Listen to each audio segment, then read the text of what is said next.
Hi, I'm Joanne Woodson, a solo practitioner specializing in commercial leasing law. I've been a lawyer for a long time, and I know that there's a lot to wrap your head around when it comes to commercial leasing.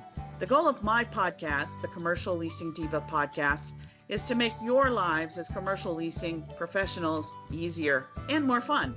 In the podcast, I speak to other commercial leasing professionals who share their expertise so that we can all improve our commercial leasing game and better serve our clients. Today on the podcast, I'm delighted to welcome Natalie Wainwright. Natalie is Vice President of Logic Commercial Real Estate in charge of their tenant rep division. She's based in Las Vegas and Reno. Natalie and I have a wide-ranging discussion about the role of women in commercial real estate with a particular emphasis on commercial leasing, as well as the current market situation in Las Vegas and Reno. And I think you're really going to enjoy this conversation. I know I learned a lot, and I think you will too. Enjoy. You're muted. There you go. I was like, don't be that person. And there I was that person. Hi. That always happens. How's it going? I'm so excited. Okay, let me put you in front of me so I'm not like talking to myself. Because that's always fun, right? This whole Zoom thing is so weird, isn't it? Just talk to the side of my face, all right? Let's see. And then I often will put up a document on my other screen, and so then I'm like looking at the other screen, and my clients are like, "Oh no, don't put the screen share on. I can't. That's too much for me." So. Oh, and you're like, okay, Anyway. you're not get over it. Yeah. I love your background. It's cute. Oh, thank you. I've thought about like redoing it because it's obviously my home, Right. and when COVID hit, this is my dining room and it's a Okay. formal dining room, but I'm like, but I don't want to redo it. I just love it. It's like, these are the things that make me happy. So, and I have to look at them all long. Yeah, you'll see when I post different videos, often I'll have a dog walking through the frame. I just did one where the dog would like walk towards me and walk away from. I'm like, whatever. Yeah, it's like it's the way it is now. So There you go. And I love your handle a lot. Well, thank you. So. I love it. And it's under I just recorded the first episode of the podcast is me sort of talking about why I call myself Commercial Leasing Diva. Oh, okay. Then I'll have to listen to it. I won't make you re-explain yourself. Or I can to make a long story short, it started out as sort of not a compliment because I had said to my boss at the time, many, many years ago, I want to only do commercial leasing. Yeah. And my boss was like, we would love you. We can't accommodate their request. But then it kind of got out that I had asked for that. And so people were like, oh, you're such a diva, and it was like kind of a joke, but it kind of wasn't a joke. Yeah, I like that. I wanted to embrace it and say a diva is like a world-class opera singer who is extremely successful at her profession. How could I not embrace such a term? Yeah, and I find that being a woman in this industry, it's like I was told today, no, Natalie, that's not the way that works. And I got to tell you, my older brother is my new business partner. And every time I hear that, I think, yes, because I'm going to teach you how this works. And so we did. And now my client's going to buy the building, not the client that you were trying to railroad in behind my client, but not presenting the offers. So, I just think CRE diva, bulldog, pit bull, shark. It's always done with kindness and love, but we've got to do what we got to do. Otherwise we just get railroaded, right? Yeah. All right. So I have an editor who will be editing this together. And there's a standard intro that I always do. But so what I thought I would start though with you, especially since you're my first person the first person I've spoken to who is in Nevada, is just to have you tell me a little bit about your CRE journey. Especially I know for women brokers, it's a little more difficult for women, I think. In my experience, all the male brokers I know, most of them, like it was a fraternity brother or it was their best friend in college whose father owned a blah, blah, and that's how they got in.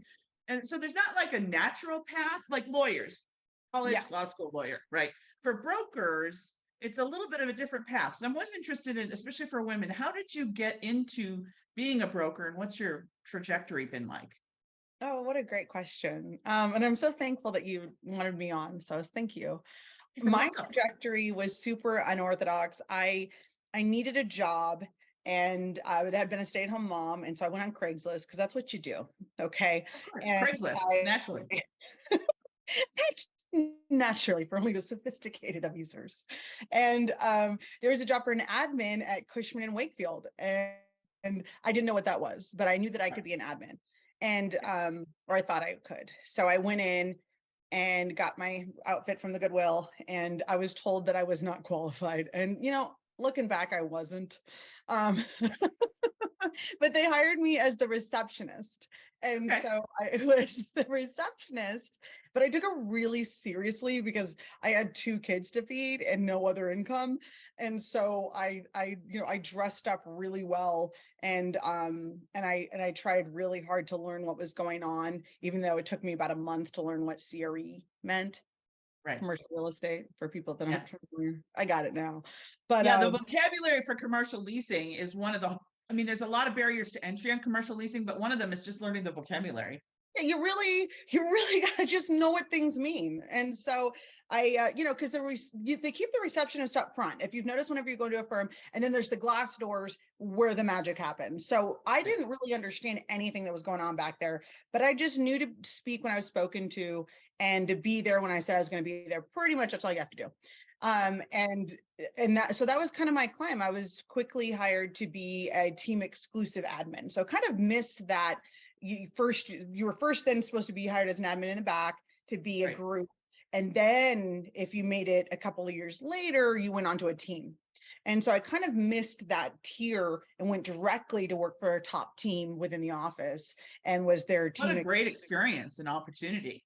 It was a huge opportunity, huge, changed my whole life. Here I am 10 years later. And it was a top landlord broker that had teamed up with a top tenant rep. And so I got to kind of watch them both. And I saw how they both answered the phone and how their clients felt and how it all just kind of came together. And at the end of it all, I really gravitated towards the tenant rep side for a ton of Interesting. different reasons. Yeah. Right. Got to see both And sides. was this retail, office? What was it? Office. It was all Office. office. Okay. Yeah, and I got to be a global firm. So really, Right. if you're gonna stumble somewhere, I stumbled at the right place here in Las Right. Vegas. Yeah. Yeah. Yeah. Cool. And so then you made the leap to becoming a broker, part of that team or another team? Oh yeah. Well, they were like, yeah, Natalie, in a couple of years we'll get you licensed. And Right. so I called my dad, who's my best friend in Vegas, and I go, Dad, I gotta borrow some money. Because I knew, right? I think I was making 14 bucks an hour, which again, thank you, Cushman. I needed it, Yeah. but not enough for 2 babies. Right. And I call them babies, but they were older. And so I licensed myself, and I would listen to the CDs on tape and all of that. And I cried when I passed my test the first time. I mean, you're a lawyer, so listen, you in the bar, you get it. You know what I went through. All the Okay. pressure, and especially when your livelihood is hanging on it. There's a lot of and you're working a full-time job and this is on the Yeah, side and you're doing it on a dream, right? it's a No one is dream. paying you to do it. It's with Oh, the hope that this will lead you to the next great thing. well, because I saw the checks they would get, and I Yeah, remember and they would send me to pick up the checks, and I was married. I was a military wife, so if you remember, you would get. I don't know. You remember what it's like when you got a tax. What do they call them? sure. A return, tax 1099. return. I don't remember what they're called. Yeah, Tax return, and it would be that big chunk of money. And yeah, so yeah, I knew what that felt. My husband and I, we would stay up all night long. We couldn't wait to get that 6,000. And so I would go and pick up checks for $50,000 and $75,000, right, and I would right, take a picture and send it to my family. And I just knew that one day that would be what I would have. And not only right, would it be what I would have, but it would be for looking out for companies. And so I just had this dream, this drive that these guys are unrepresented. So I'm going to be somehow making the world a better place. And I would be able to provide for my family in this right, huge way. And I grew right, up in a very impoverished type of a right, family. I had wonderful parents that worked their butts off, but right. we 3 kids, so I wanted to be able to give my kids a life that I knew my parents wanted to give me. So that was my drive. So I got my license and I showed up to work and I was like, look at this, boys. And was it all boys at that point? Oh yeah. Oh Yeah. yeah. My bosses Yeah. were both men. And Yeah. one boss was very old school. Very I'm so thankful for my time under him. And just give him the utmost respect. But there was always going to be that ceiling. Women were to be Right. seen, not heard. There Right. was definitely a chauvinistic joke. And you're very young, so this is not that long ago in commercial leasing that you were having this experience 10 years ago. I Yeah. mean, and Yes. I think right even now, isn't it like 1 out of 10 commercial brokers are women? I mean, it is a very small number. It's a very small number. I was a little girl. I was mid-20s. I was probably like 23 at this time.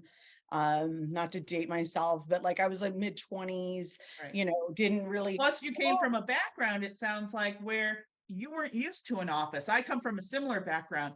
First time I was in a law firm was when I clerked as a summer associate in law school. I'd never been in a law firm before, and Really. I'd never been in an office before.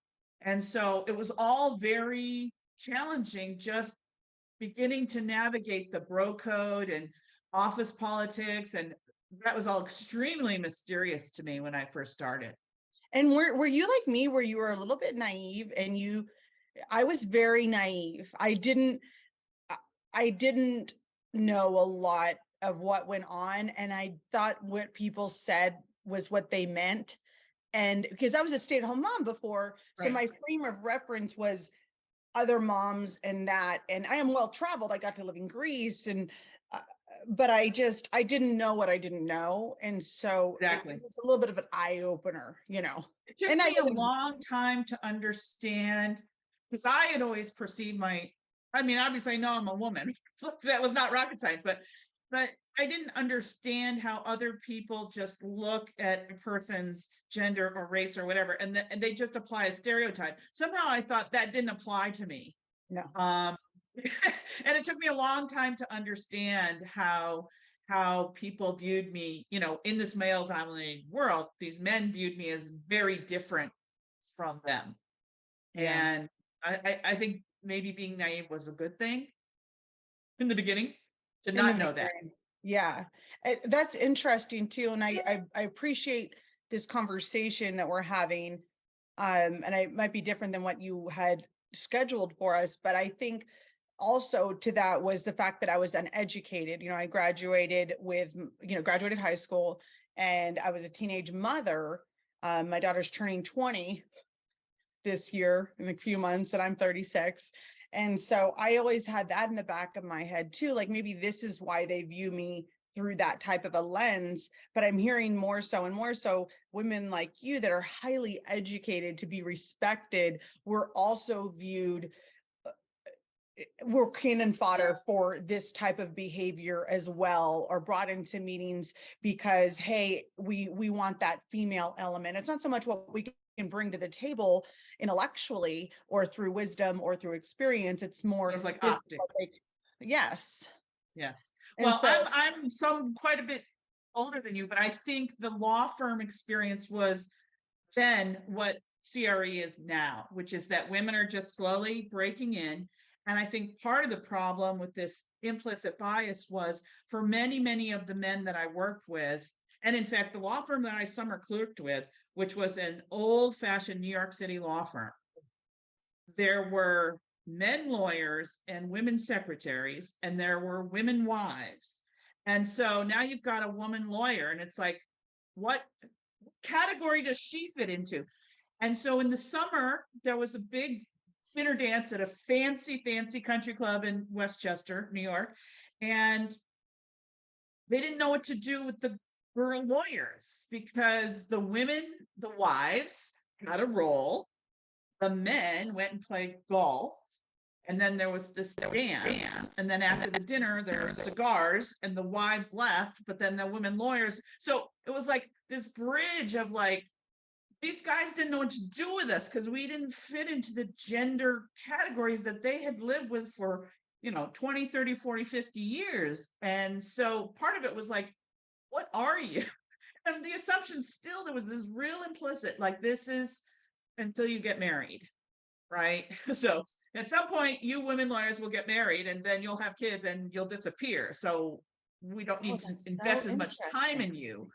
Yeah. Now that has changed dramatically, not as dramatically as I wish, but there was this Yeah. weirdness. And I think in commercial real estate, which is a very male dominated, there are all these rituals like ICSC in Las Vegas, right? There's these meetings that, I'm sure Cushman Wakefield has a national meeting, maybe an international meeting, and it was probably set up so that all the men went off and did whatever men do. And then women are there, and all of a sudden they're like, well, can a woman do this? Like, so much Well, of it is social, right? yeah, It's so so, much of it is especially social. for brokers. Yes, and that's why I started golfing. There you Everybody, go. everything's happening on a golf course, and I, of course, in my nativity, I thought, okay, as long as I can drive the golf course, and I volunteer, and I'm one of the girls at the thing, and my daughter was a teenager at the time. She goes, "Yeah, mom, you can just drive the golf course, no golf cart, no problem. You're adorable." And I had this moment of like, I'm teaching my daughter that I could just be a cart girl. Right. I'm making all this money. I'm incredibly intelligent, and I'm a cart girl. Right. Nothing against the cart girls at all. They're Of course. magnificent. That's not what Of I'm course. saying, but that's not Right. what I'm doing.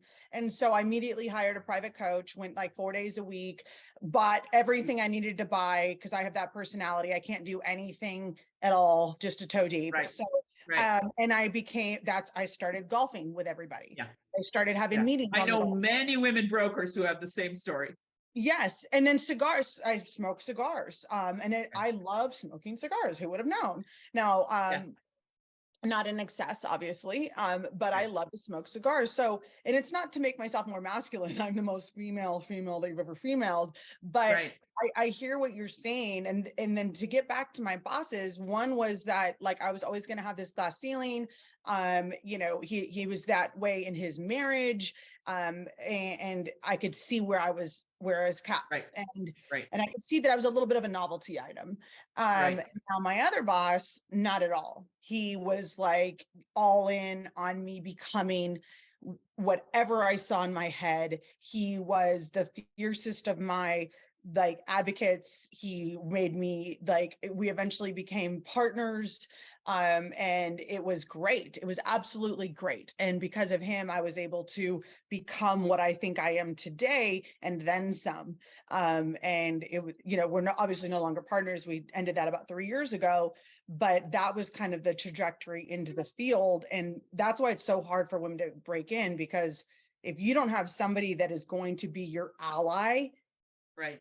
it's very hard. It's very, Yeah. very, very hard. And especially the women that do make it, the women that make it in their careers, there seems to be this really, it's like a bro club for women to say, oh, it wasn't that hard. I made it. It's not that hard. Or they just stay silent. Or when they Right. see it coming, they want to be the only one at the boardroom table. We have quite a few Right. of those ones. And they've got all Right. these acronyms after their names. And sure, they'll be friends with other women of the same caliber, but Right. God have mercy and save your soul. If you're 20 to 25 years younger, you want to make the industry better, and you say things like, hey, it's a little bit tough. It's okay. I'm here for you. Because then Right. you're like the leper. It's not classy. Right. You're unprofessional. It's Right. got a lot better. What do you know? And it's like, Right. okay, fine. You don't like me, but the 5,000 women that watch me around the country, that I make it a better place for them, are way more important than being in your, over 50 mean girl club. And I'm not even putting ages on it to be ageism at Right. all. All my friends Right. are in their 40s and 50s because my kids are, way older. But it's like there's this mean girls club, and it's like, Yeah. do you know what I'm saying? Yeah, absolutely. And one of my little side projects is I started this group called Women in Leasing Law uh, about 9 years ago, and it is a consortium of women leasing lawyers. And when I first started it, especially men were like, so the point was to uplift, support, and educate ourselves. And yeah, that's Maggie. She's Oh, hi visiting. Maggie. Look at them. Oh, cute. Um, Okay. Sorry. Okay. So the point of it was to uplift, support, and educate women commercial leasing lawyers so that we could all be better. Because certainly when I started, there were not that many women in real estate law, especially commercial real estate. And now that's changed dramatically, but certainly when I started. And a number of people, especially men, said, why would you form a group with your competitors? So there are not many women leasing lawyers. One of the things that makes you stand out is presumably because you're a woman leasing lawyer, and now you're joining hands with all these Yeah. other women leasing Yeah. lawyers. And I said, because I don't believe in this male model of competition Yeah. where the pie is, very small and there's only tiny pieces and we have to be cutthroat to get the pieces of the pie. I don't believe that. I believe that if we collaborate with each other, the rising tide lifts everybody. And I have been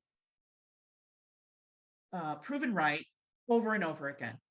I mean, and I'm sure you probably find this with other women brokers who are like-minded and do want to collaborate, is that you get, conflicted out, or you can't take on a matter, or, Of now I'm course. old enough that I have friends who retire.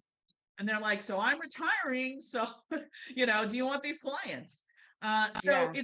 it has turned out to be fantastic. And the other thing is, as I'm sure you discovered, there's an extra level of anxiety being a woman in a commercial real estate environment where you're learning, because you don't want to ask too many questions because then people are going to be like, oh, she doesn't know anything.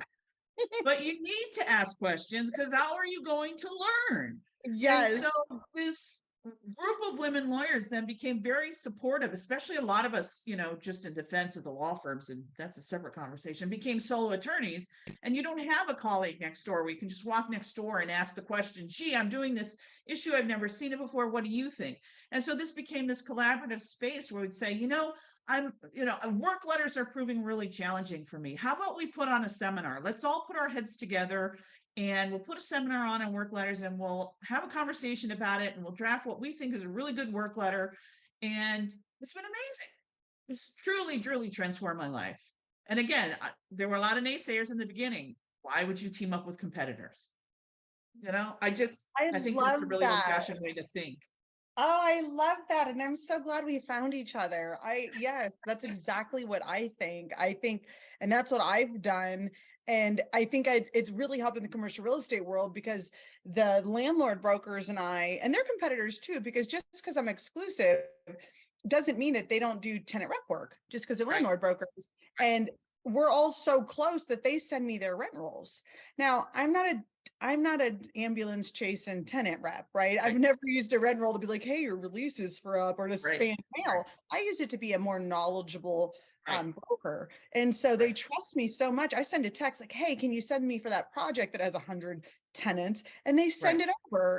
And you Yeah. create that atmosphere. It makes us all better. And as for needing to learn, I love that so much. And yes, I love being on the phone. I've only been doing this for 10 years. And so when I am on the phone with an OG office broker from CBRE that's been doing this for 25 years, and something really interesting happens in a lease or my tenant asks a question, I show all of my cards, and it's one of my superpowers. It's like, hey, I'm asking you this from a mentor perspective, even though they're the landlord broker and I'm the tenant broker. And it's like, I've never seen this before. Have you? And they're like, I've only ever seen it once. It's actually a really cool way to get a deal done. And we can structure it to where the competitor, and it's just, I learn so much, and I do it in front of my clients too. Massive Sure. clients. I'll do it while we're walking a space, and they'll be like, oh, this is that new LED lighting. And I finally just the other day said, God, this happens to me 3 times a week, and I just got to ask.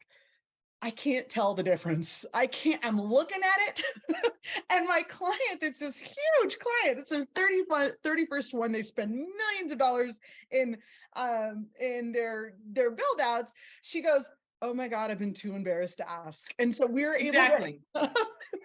We're able to listen. I'm a pit bull with negotiations. I'm smart. I know my market, but I don't need to know why a light looks a certain way. It's okay to show our cards. I think that is something that anybody that watches this, or anybody, I think when you first get in the business, I was told to wear closed-toed shoes, wear pantyhose, don't talk about the fact I'm a single mom, I was just told to be something Don't bring your authentic self. I mean, Yes. that was the other thing when I first started.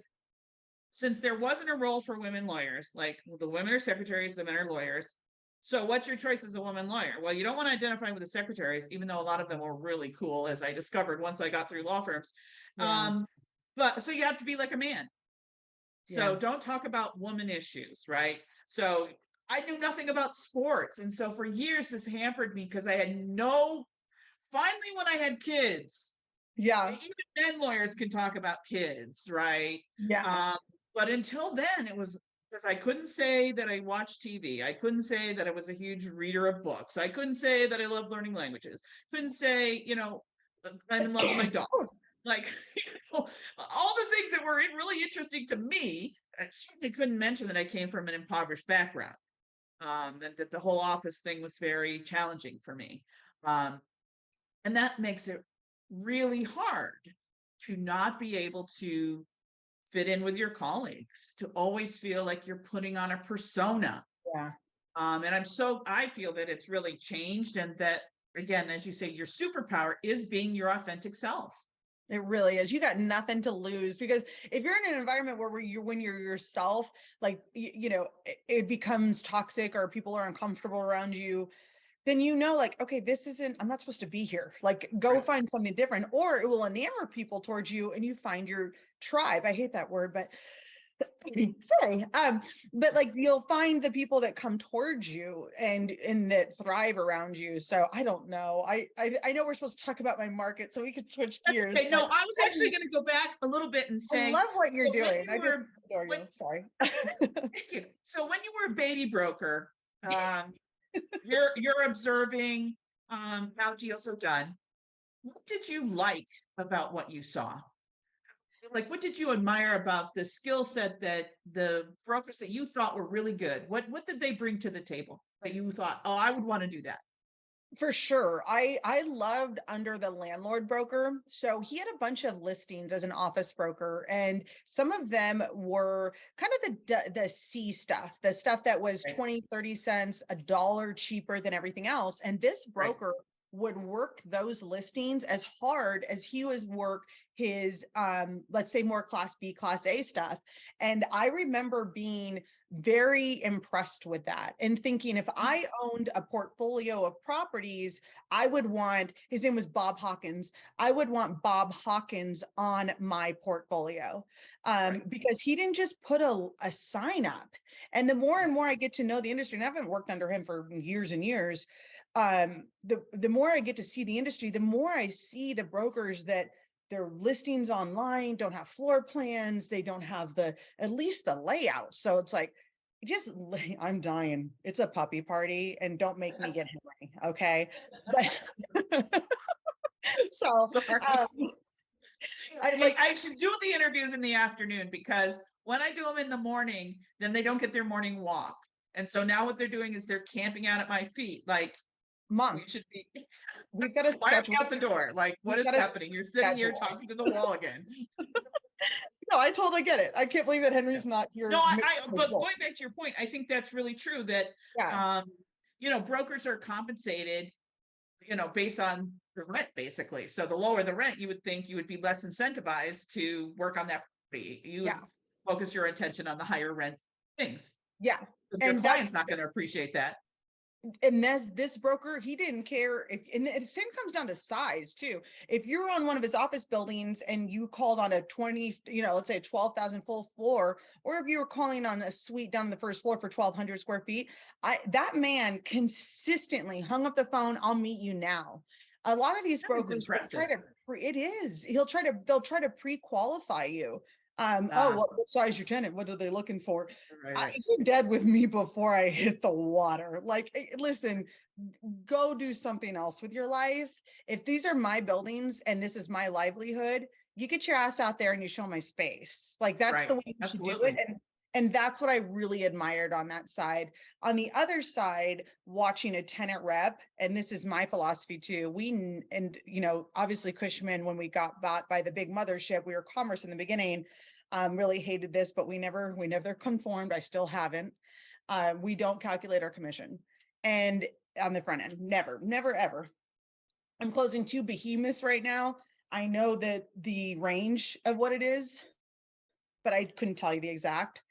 And the reason being is the better we do our job, the less money we make. So if I'm fighting a landlord for a lower rate, more free rent, and so on, it means I'm going to make less money.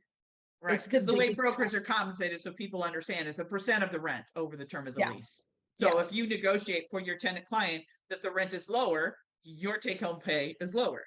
is lower. And if they get free rent, we don't get paid on free rent. There's It's no not money like on the we rent, still, right. yeah, there's no.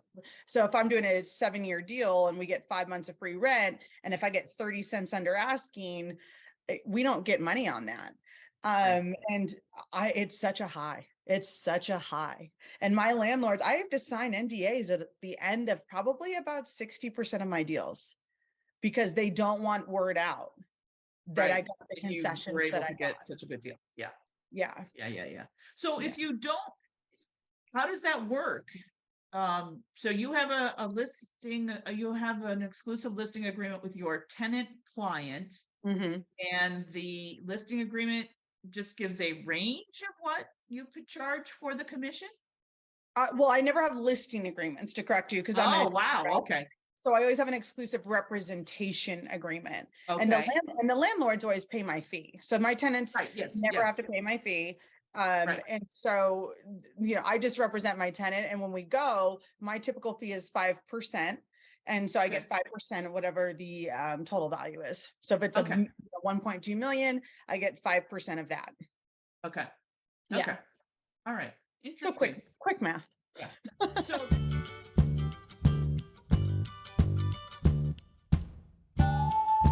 I'm Joanne Woodsum. Thanks for listening to the Commercial Leasing Diva podcast. If you enjoyed this episode and you'd like to help support the podcast, please share it with others, post about it on social media, rate and review us, like and subscribe. You know the drill. The podcast is produced by Sandy Viteri and edited by Matthew Salanoa. Thank you so much again, and we'll see you next time.